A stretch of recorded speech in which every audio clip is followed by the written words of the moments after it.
I used to have really, really bad anxiety. Like, it was just bad. And the majority of my life, I would live in fear and uncertainty. Now, this was the case up until I learned this powerful spiritual practice. This spiritual practice has been with us virtually since the beginning of human time. In this video, we're going to discuss how I overcame my anxious tendencies. Now, that's not to say that I still don't now and again deal with anxiety. Like, these emotions, negative and positive, are going to be continuously with us as we experience life, so it's not so much about removing all negative emotions and learning to just operate from positive emotions, because that in of itself is honestly kind of toxic. If you're a person who doesn't know how to deal and how to feel those more denser negative emotions, then you need help. Let me explain why that is.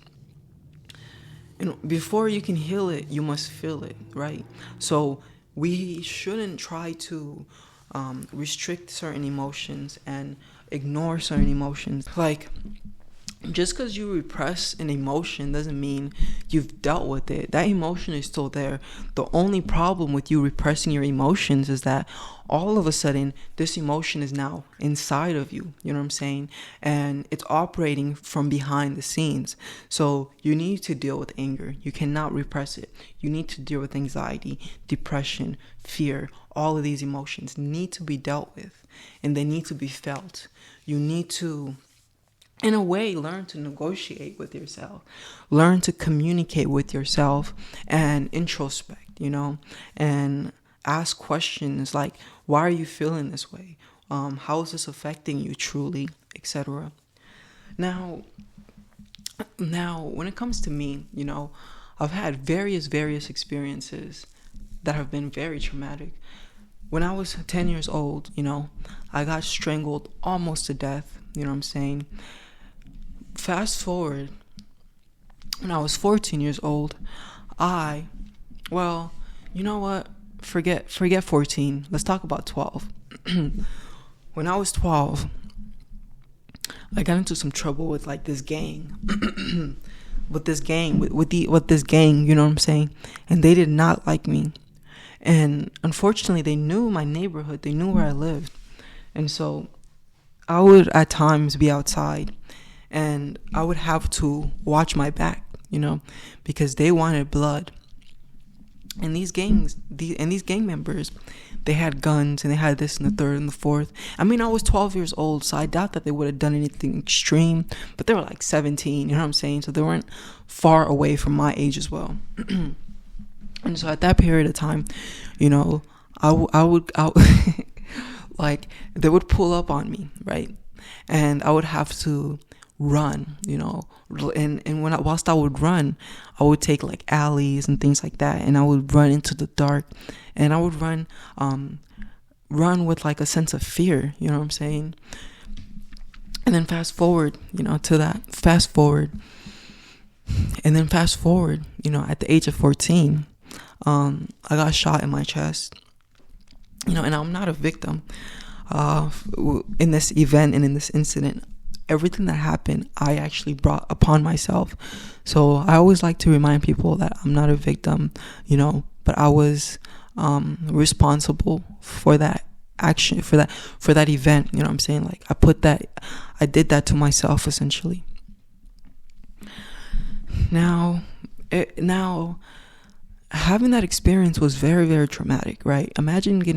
Don't imagine, but I got shot in my chest, bang.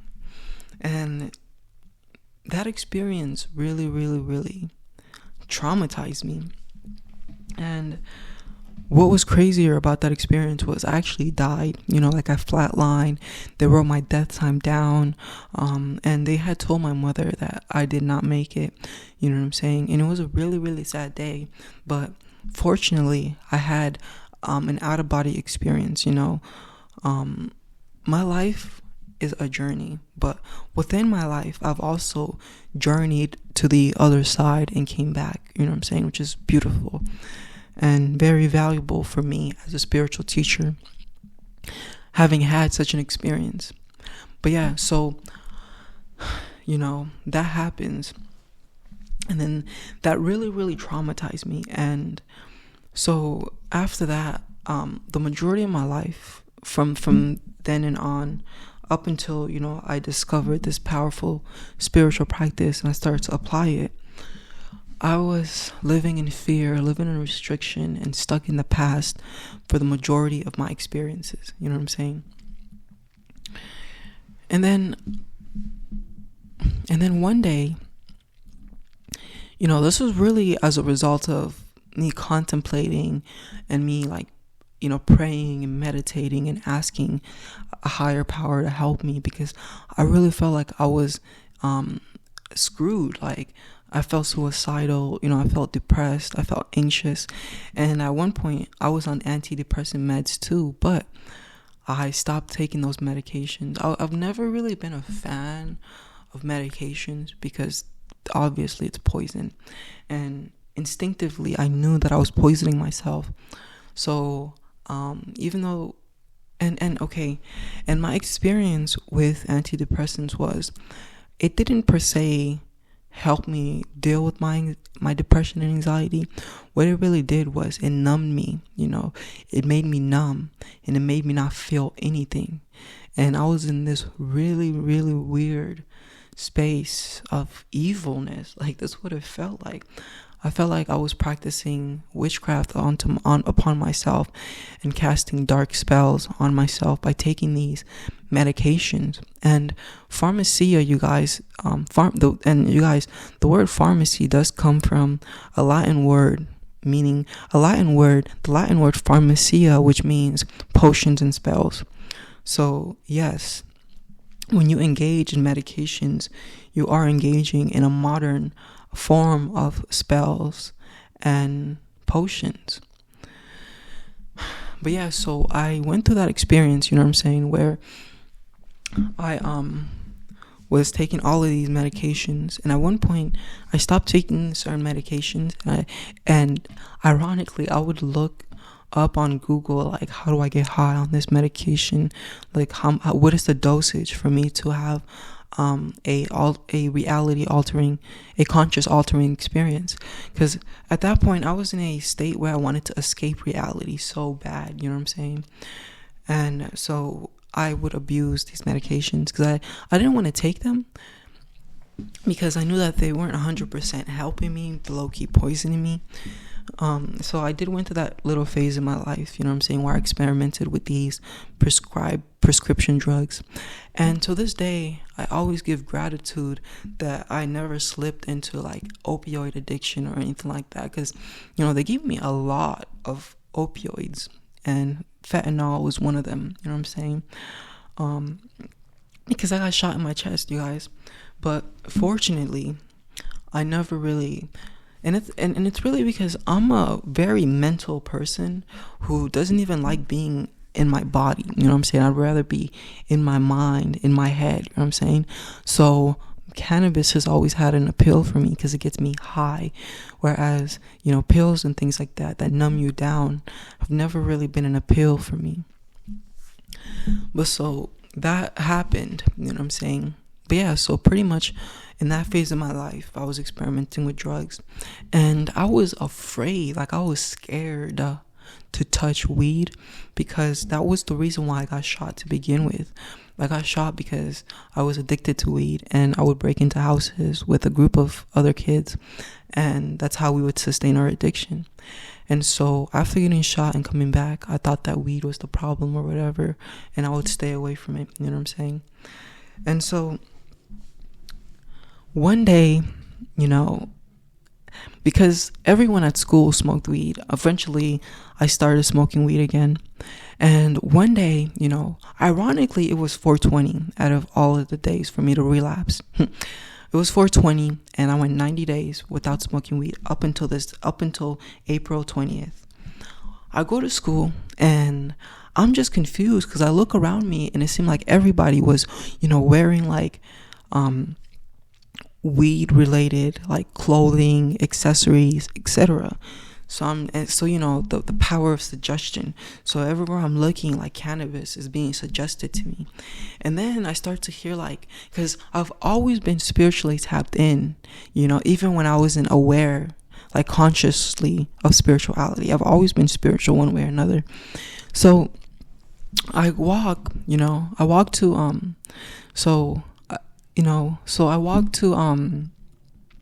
my typical hangout area, you know, where all my friends are at school. So then I take the stairs, because we usually hang out at this balcony, right? I take the stairs up into the balcony, and then now we're all just hanging out, and one of my friends, he pulls out a joint, you know what I'm saying? And like I said, you know, being spiritually tuned in, I was tapping into the collective consciousness, and there was like this voice in my head. It felt like it was a spirit, you know what I'm saying? And it whispered to me, trying to influence and persuade me to smoke cannabis. And it told me that I was being too stiff, you know what I'm saying, with my ideology. And it was like, yo, like, you know that you can step away from cannabis, like, you've done it so many different times, like, why are you afraid? Like, stop being, you know, stop being a kitty cat. But the words that he used were a little bit more vulgar, a little bit more vulgar, you know what I'm saying? So I was like, you know what, you're right. It's not really that big of a deal, and I can really stop smoking anytime. So I could probably smoke today, and then, you know, tomorrow I can stop. Like, not a big deal. So then I'm like, hey, to my friend, I asked, I'm like, hey, do you mind if I, you know, smoke with you? And then he's like, sure. Yeah. He was kind of happy to hear that, because, you know, they would always try to get me to smoke again, but I would say no. And then this one day, I'm like, yeah, let me smoke with you guys. So then he passes me the joint, you know, and I kneel to the floor, so then I kind of got coverage, so then I can get coverage from, like, the wind, you know. And so I kneel, and then I start hitting it, you know what I'm saying? And as I'm taking a hit, as I'm puffing it in, the door opens, and it was one of my teachers, you know. So as quickly as I possibly can, I try to put the joint away, but it was too late, because she had seen the joint. And so then I knew that I was screwed, and, you know, my heart at this point was beating real fast, and I think my palms were starting to get sweaty. And I was starting to get hot, you know what I'm saying? Because, like, the blood was rushing to my head. And then she looks at me, and she's like, what's your first class? You know, like, nonchalantly. And lying doesn't even cross my mind, you know what I'm saying? And I don't really like to lie, because when I do lie, it's written all over my face. Not to mention that she had that information. So even if I lied to her, she could have pulled it up and located my first class. So she asked me what my first class is, and I tell her straight up, I'm like, yeah, I have guitar class for my first class. So then, you know, I walk to class, and I take my guitar, and I knew that I was screwed. I knew that any moment now the security guard was gonna walk in and take me, you know what I'm saying? So then what I do is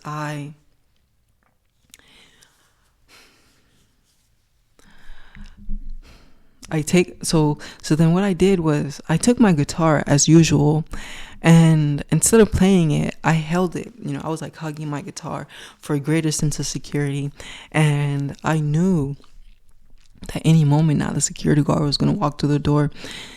So then, you know, a minute passes, and surely enough, there he was.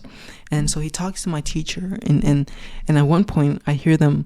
And at one point, they turn and they look at me, and I hear them whispering to one another, saying, look at him, he's so high. The security guard whispering to each other about how high I was, and just laughing amongst themselves.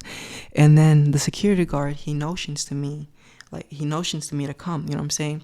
So then, you know, I put my guitar away, and scared,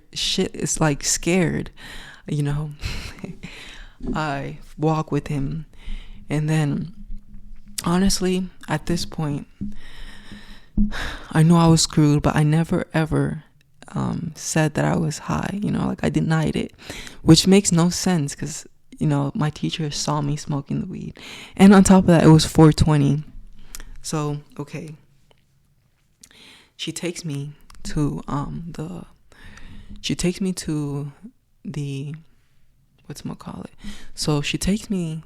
so the security guard takes me to the disciplinary principal's office, and I'm in there, and I wasn't the only one who got in trouble for weed. So the office smelled like it reeked of cannabis, because I guess one of the kids got in trouble for weed, and the weed was confiscated, and it was so strong that it caused the whole office to stink. You know what I'm saying? And so then, I'm in there, and they call my father, and he comes, and at this point, I'm in the office with my father, the disciplinary principal, and our campus officer. So the officer takes me to the nurse's room, and he kind of does an assessment on me.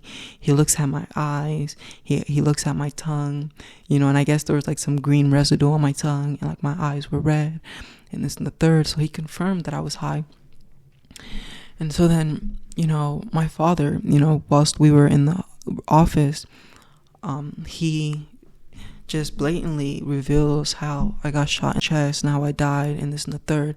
And so then the officer, he looks at me, and with a straight face and a sense of conviction in his words, he says, "You're telling me that you were given a second chance and you're wasting it like this?" And so then those words were heartfelt, that. It really touched me, and it got to me. You know what I'm saying? And I was like, damn, he's right. I really was given a second chance, and I really am wasting it. And so then it was an awakening, you know what I'm saying? So I ended up getting suspended for 3 days, and this was the suspension before, spring break. So I guess suspended, and it was kind of an extension for my spring break in a way. So then I ended up, having to do all of these chores at the house. And I was by myself at the house also, because everyone went to school, my parents were at work. And so, it really gave me time to just meditate and contemplate. And I had decided that it was time. You know what I'm saying? It was time. And so then I started embarking upon my spiritual practice, not even knowing that that's what I was doing, but literally I started meditating. That's what I started doing. And the reason why I started meditating was because back to that event that happened with me getting shot, right? When I got shot in my chest, there was a bullet when I got shot in my chest, there was a hole in my lungs. And what had happened was I endured an anoxic brain injury. My brain got injured because it wasn't receiving any oxygen, and so it expanded itself to try to pull more blood to itself to gain oxygen, but it was faced with the constriction of my skull. You know what I'm saying? And so mixing those two together, I went through that experience. Mixing those two together, my brain injured itself. And so then I did a lot of research into how to heal the brain and things like that. And one thing I learned that was tremendously effective was meditation. It was scientifically proven that when you meditate, you grow new brain matter. You know what I'm saying? And you develop new neurological connections and things like that. And so that was the primary reason why I started meditating. It wasn't because of spirituality or anything like that, but when I researched how to meditate, I came across very spiritual I came across very spiritual channels. And then what happened was YouTube started to recommend spiritual videos to me. And so to make a long story short, I started meditating, but I also started getting into my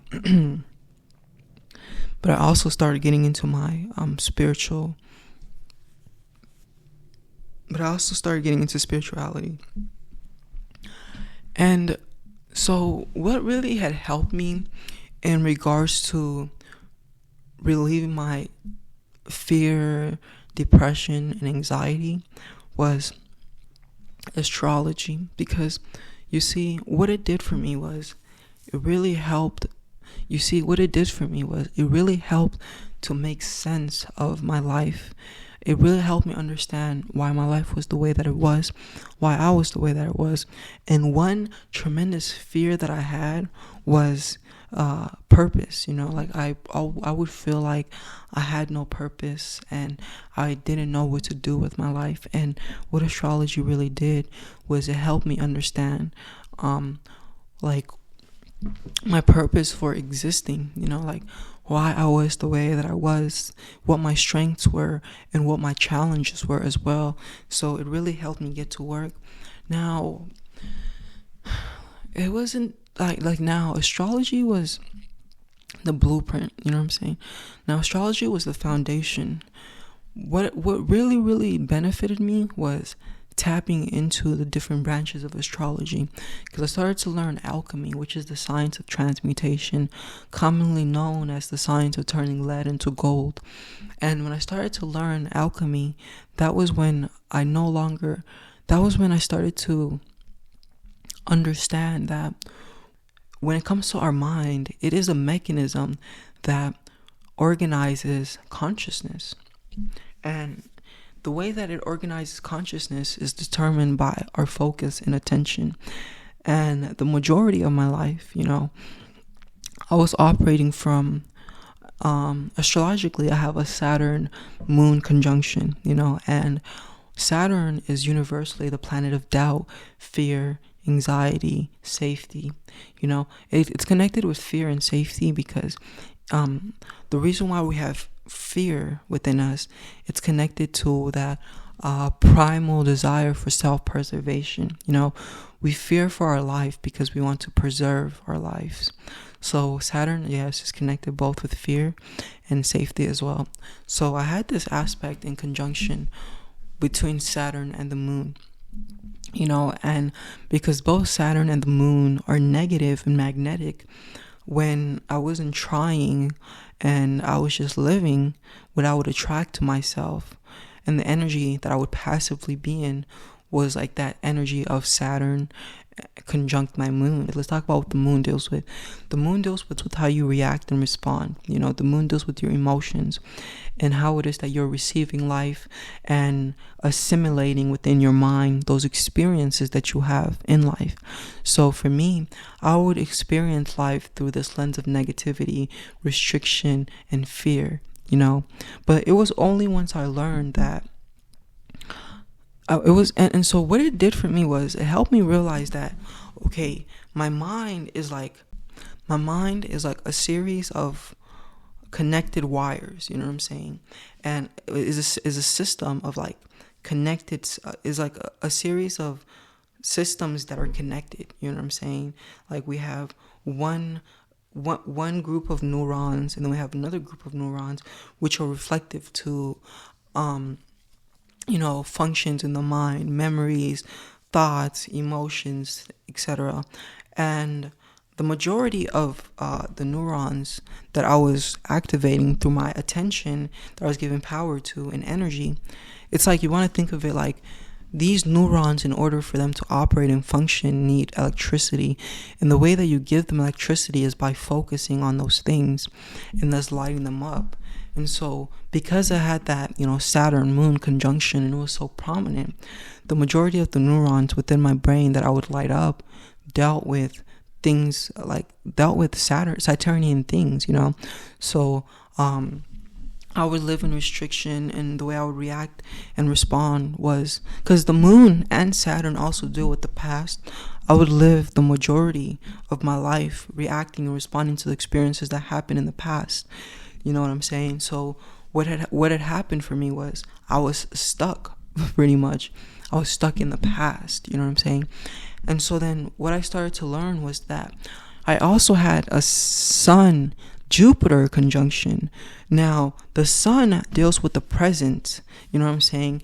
And now the Sun deals with the present and also the future, like where you're going, you know what I'm saying? But primarily the present.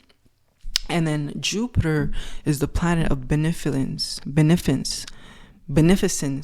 expansion, growth, faith, and spirituality. You know what I'm saying? So within my being, within my energetic construct, I have two dynamic energies. One dynamic energy that deals with Saturn and the moon, which is very, very negative, very toxic, very dense.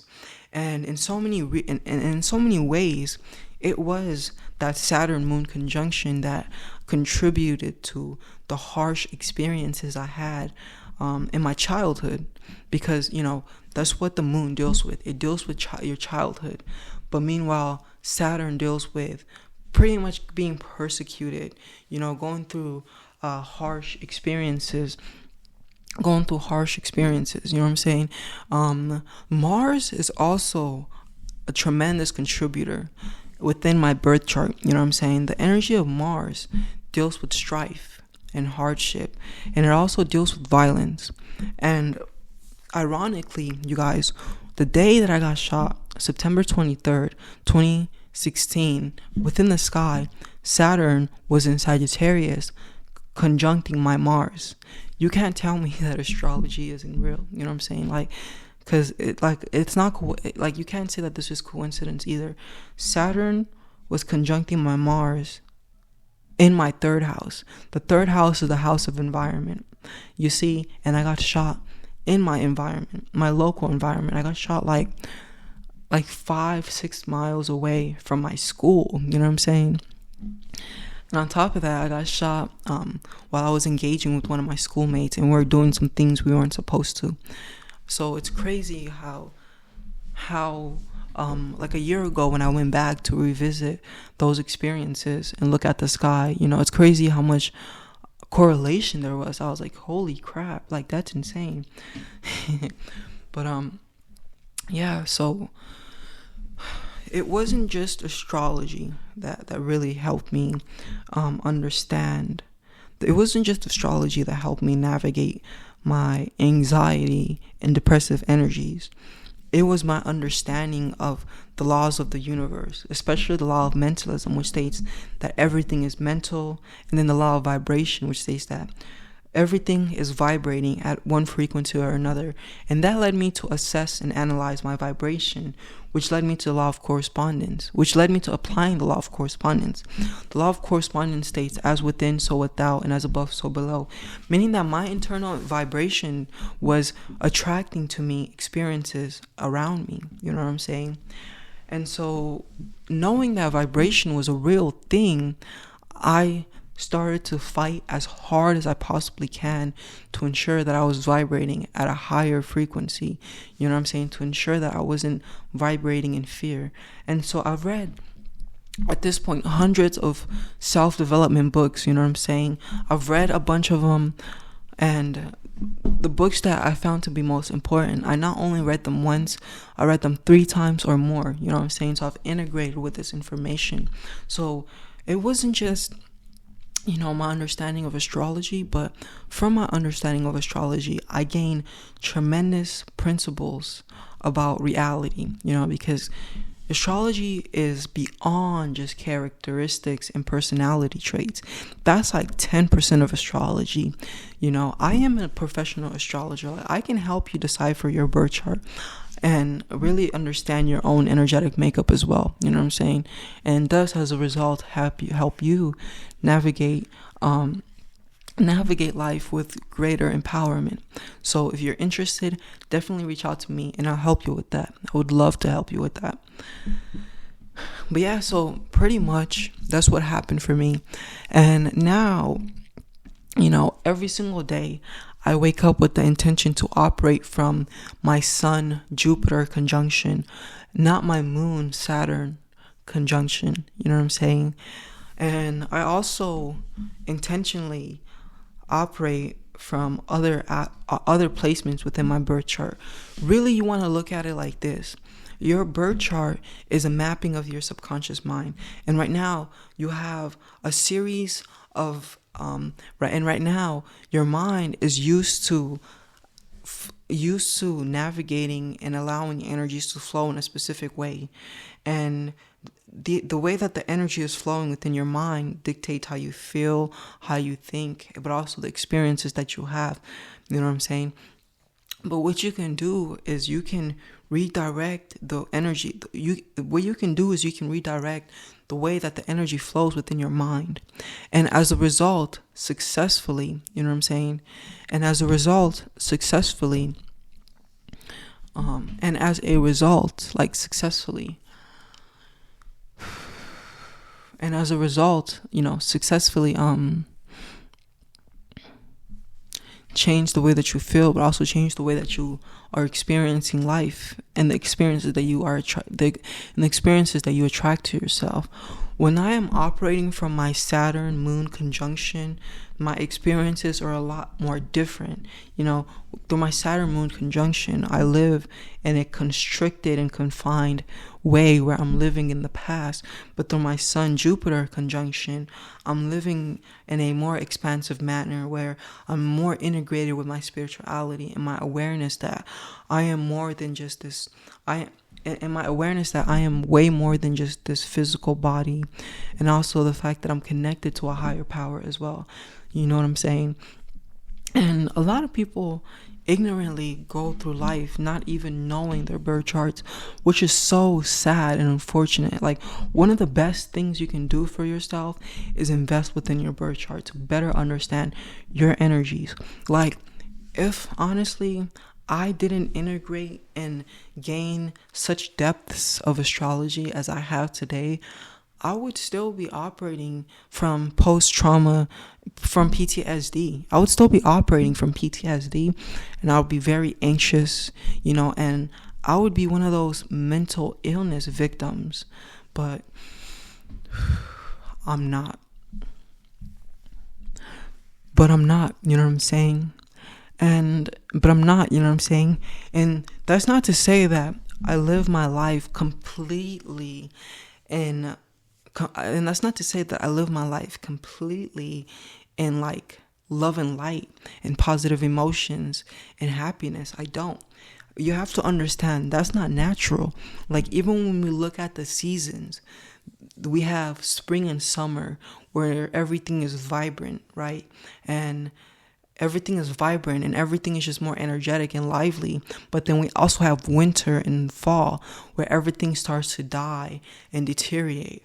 So too do we have cycles of experiences where we need to go through experiences where we're happy and liberated, but then experiences where we're more introspective and maybe more so sad and needing to integrate those energies. You know what I'm saying?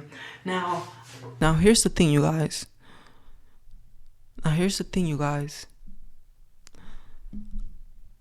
I am not only going to help you understand astrology so then you can better understand how your mind navigates, which is going to put you in a position to better handle your thoughts and emotions. I'm also going to teach you alchemy, and alchemy is much more important and significant than astrology, as astrology is just going to help you understand the program that you are running, the mental programs that you are running, which is going to help you understand why you think the way that you do, why you see yourself the way that you see yourself, why you think the way you think, etc., etc., etc. That's all astrology is going to do. And not to say that that's not valuable. That's very, very valuable. The majority of humanity, like 90% of humanity, don't know themselves, don't know why they are the way that they are, why they think the way that they think, etc.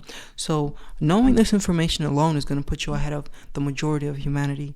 But I'm going to take you even further by helping you understand how to transform energies that are a part of your programming.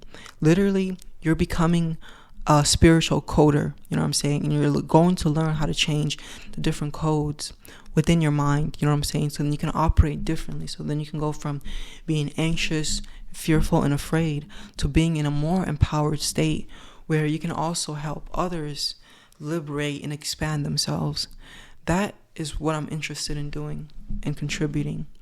That is what I would love to do for you. That is why I do all that I do, because I know that the message that I have and the way that I can help humanity is very impactful and transformative. Now, if you are interested, you know what I'm saying? If you're interested, right now I am hosting a free discovery call. Right now I'm hosting a free event. Right now I'm hosting an event, right, where right now I am engaging in a project, a free discovery session project. I'm engaging in a project where we are offering 10 free calls to people that are interested and exploring and discovering just exactly how astrology can benefit them. There's nothing to lose. You have nothing to lose, really a lot to gain. And you have really nothing to lose and a lot to gain.